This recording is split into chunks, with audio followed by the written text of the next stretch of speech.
Act 1. The Quiet Epiphany. You're sitting in your car in the parking lot of a generic suburban office park. It's 5:30 p.m. The rain is drumming a relentless rhythm against your windshield, and the wipers are swinging back and forth, cutting through the blur of brake lights ahead of you. You look at your hands gripping the steering wheel. For the last 10 years, your knuckles would be white. Your stomach would be in knots thinking about the commute, the unread emails, and the passive-aggressive Slack messages waiting for you tomorrow. But today, your hands are completely relaxed. You glance down at your phone resting in the cup holder. A single notification glows in the dark. It's an alert from your brokerage account. The final transfer has cleared. You do the math in your head one last time. Between the aggressive budgeting, the years of driving a dented 2012, set in while your peers leased luxury SUVs, and the grueling hours spent building an automated digital asset until 2 a.m. Every single night, you did it. You didn't just save money. You bought your time back in a country where the vast majority of adults are locked into a cycle of lifestyle inflation and debt. You just quietly bought your total unconditional freedom. Act 2. The Group Chat Temptation. Your first instinct is entirely human. You want validation. You pick up your phone, unlock it, and open your messaging app. You open the group chat with your closest friends, the ones you've complained about deadlines with for years. You type out the words, "I did it. I hit my number. I'm quitting on Friday and never looking back." Your thumb hovers over the send button. You can already feel the dopamine hit of the replies. But then you pause.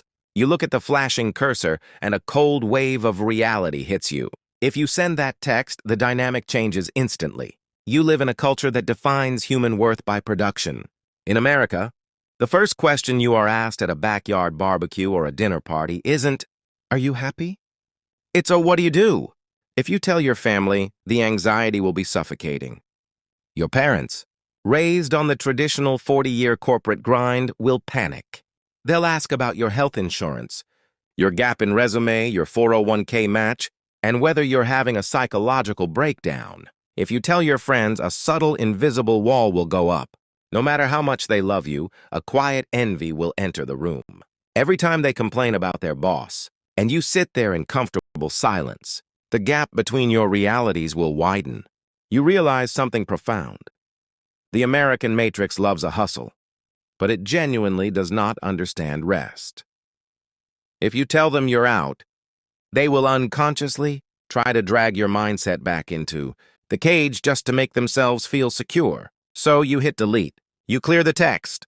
You lock your phone and slide it back into your pocket. The art of the stealth wealth. You decide to play a different game. Absolute privacy. You put the car in drive and pull out of the parking lot, blending seamlessly into the sea of exhausted commuters. They think you're one of them. You let them. Over the next 2 weeks, you execute your exit with surgical precision. You don't throw a dramatic fit. You don't give a grand speech to your manager. You hand in a polite, standard 2-week notice. When your HR department asks what's next, you give them a perfectly boring, vague answer. "I'm stepping away to pursue some private consulting opportunities and focus on family health." It's a phrase so thoroughly wrapped in corporate speak that nobody asks a single follow-up question. You decide right then and there what your cover story will be for the rest of the world. To your neighbors, you're fully remote. To your extended family, you're freelancing for a few select clients. Next Monday morning, the alarm you forgot to turn off goes off at 6:30 a.m. For a split second, the old panic spikes in your chest. But then you remember. You reach over, turn it off, and pull the blanket back up. When you finally get up at 8:30 a.m., you pour a cup of coffee and sit by the window. You watch the garbage truck roll by, watch your neighbors frantically scraping frost off their windshields to make it to a meeting that could have been an email. You are wearing a comfortable hoodie, completely invisible to the economic machine. Act 4, the sweetest victory. There is an old saying that true luxury is ambient. It's noticed only by the person experiencing it. By choosing not to tell anyone, you've protected your peace from the opinions of people who are still trapped. You don't need a flashy LinkedIn post detailing your new journey. You don't need the validation of 1,000 likes from people you haven't spoken to since high school. You've achieved the rarest status symbol in modern American life. You are entirely self-contained. You finish your coffee, close your eyes, and take a deep breath of clean, quiet air. Let the world think you're still running the race. Let them think you're still stressed about inflation, performance reviews, and career ladders. Because the only thing sweeter than successfully escaping the rat race is being the only one who knows you're already home. The deep truth. The ultimate flex isn't showing people how much you have.